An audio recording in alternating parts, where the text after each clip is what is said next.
اپنے مسائل کو حل کرنے کے لیے سبسکرائب کریں آپ کے مسائل کا حل۔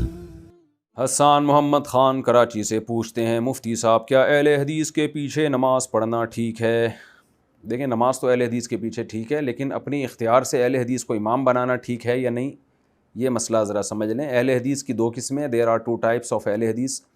بعض اہل حدیث بہت زیادہ متشدد ہوتے ہیں، وہ اپنے علاوہ ساری دنیا کو گمراہ سمجھتے ہیں، ائمہ کرام کو، مجتہدین کو برا بھلا کہتے ہیں۔ ایسے متشدد اہل حدیث کو امام بنانا جائز نہیں ہے، یعنی اپنے اختیار سے کہیں آپ سفر میں ہو نا کہ بھی آپ امامت کریں۔ لیکن جو معتدل اہل حدیث ہیں، جن سے ہمارا صرف ایک فروعی اختلاف ہے، وہ اختلاف یہ ہے کہ ہم یہ کہتے ہیں کسی ایک فقہ کو فالو کرو، وجہ اس کی ہے کہ اس میں انتظام ہے، جو صدیوں سے فقہ مرتب چلا آ رہا ہے اسی کو فالو کرنا چاہیے۔ اس سے ہٹنے میں لوگ بالکل بے لگام ہو جائیں گے، قرآن و حدیث کے نام پہ 20 فرقے بنا لیں گے، جیسے کہ بنتے چلے جا رہے ہیں۔ سبھی کا دعویٰ یہ ہے کہ ہم قرآن و حدیث ہی کو فالو کرتے ہیں، اور آپ کتنے فرقوں میں بڑھتے چلے جا رہے ہیں۔ تو ان ائمہ مجتہدین نے بھی قرآن و حدیث ہی کو فالو کیا ہے، تورات انجیل کو فالو نہیں کیا۔ تو لگام دینے کی ضرورت ہے عوام کو کہ اپنے آپ کو پابند کریں، اور اس چیز کا پابند کریں جو صدیوں سے چلی آ رہی ہے۔ عدالتوں میں وہ فقہ رائج رہا ہے، تو صدیوں سے امت گمراہی پہ جمع نہیں ہو سکتی۔ تو یہ ہمارا موقف ہے، اس پہ بہت سارے دلائل ہیں تو دے چکے ہیں، لیکن اب اگر کوئی اہل حدیث اس موقف کو نہیں مانتا تو اب زبردستی تو کسی کو مجبور نہیں کیا جا سکتا۔ لیکن یہ کہ اگر وہ جو ہے ائمہ مجتہدین کو برا بھلا نہیں کہتے اور اعتدال والی رائے اختیار کرتے ہیں، فروعی مسائل میں تشدد کا قائل نہیں ہے، تو پھر محض ترک تقلید سے وہ اہل سنت والجماعت سے خارج نہیں ہو جاتے، بلکہ وہ اہل سنت والجماعت میں داخل رہتے ہیں۔ تو ایسے معتدل اہل حدیث کے پیچھے نماز میں بلا کراہت جائز ہے، کوئی حرج نہیں ہے۔ ان سے نکاح کرنا، ان سے معاملات تو ویسے بھی جائز ہیں، مسلمان ہیں، نکاح میں بھی کوئی حرج نہیں ہے۔ تو معتدل کی بات ہے، معتدل ہیں تو ٹھیک ہے، معتدل نہیں ہے تو اس سے اوائڈ کرنا چاہیے۔ باقی کچھ مسائل میں جو معتدل اہل حدیث بھی ہیں نا، ان میں بھی کچھ ایسی مسٹیکس ہیں جو اجماع امت کے خلاف ہیں۔ مثال کے طور پر عام موضوعوں پہ، یہ جو عام کپڑے کے موزے ہوتے ہیں، ان پہ بعض اہل حدیث مسح کر لیتے ہیں۔ تو اگر آپ کو یقین ہے کہ امام نے عام موضوعوں پہ مسح کیا ہوا ہے تو پھر اس کے پیچھے نماز نہ پڑھیں۔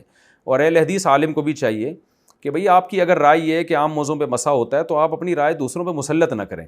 اگر آپ کے پیچھے حنفی یا شافعی لوگ نماز پڑھتے ہیں تو آپ پاؤں دھو کے آ جائیں، تاکہ ان کے نظریے کے مطابق ان کی نماز بھی ہو جائے۔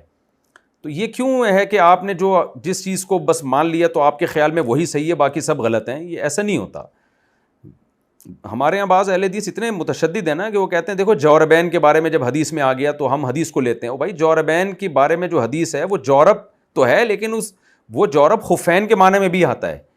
تو آپ کیوں ایسی رائے، اپنی رائے پہ اصرار کیوں کرتے ہیں؟ یہ بڑا مسئلہ ہے ہمارے جو ہے نا حضرات کے ساتھ، کہ وہ بس یہ سمجھتے ہیں کہ ہمیں جو سمجھ میں آیا وہی ٹھیک ہے، باقی ساری امت گویا کہ وہ اس کے پاس کوئی حدیث ہی نہیں ہے۔ تو ہر ایک کے پاس دلائل ہوتے ہیں، آپ ایک طرف کی دلیل سنتے ہیں، پڑھتے ہیں تو آپ سمجھ بیٹھتے ہیں کہ بس یہی ہے، تو اس لیے آپ کو رعایت کر لینی چاہیے۔ میرے پاس ابو ظبی سے کسی کا فون آیا کہ جی وہاں امام جو ہے وہ عام موضوع پہ مسح کر کے نماز پڑھاتا ہے، تو ہم کیا کریں؟ بعض علماء کہتے ہیں جوڑ پیدا کرنے کے لیے انہی کے پیچھے نماز پڑھ لیں۔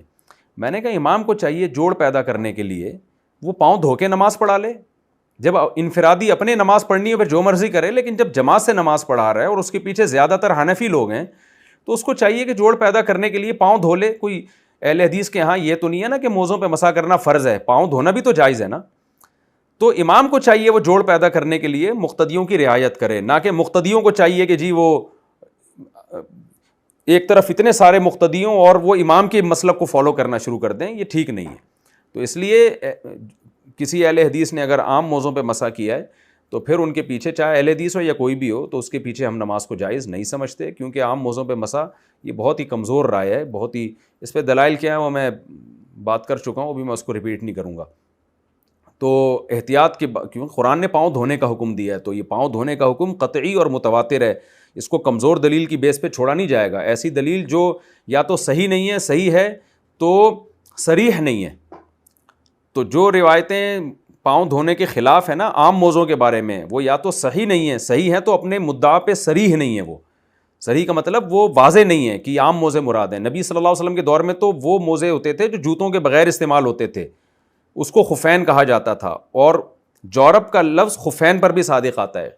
تو خیر یہ دلائل اس پہ کتابوں میں آپ کو مل جائیں گے۔ درس ترمذی میں حضرت مفتی تقی عثمانی صاحب نے بھی اس پہ بحث کی ہے، اور اس کے علاوہ بھی بحث ہے، میں اس بحث میں نہیں جا رہا۔ تو وہ اہل حدیث جو اجماعی امت کے مسائل کے خلاف اگر کرے اور نماز پڑھائے تو پھر اس کے پیچھے نماز جائز نہیں ہے.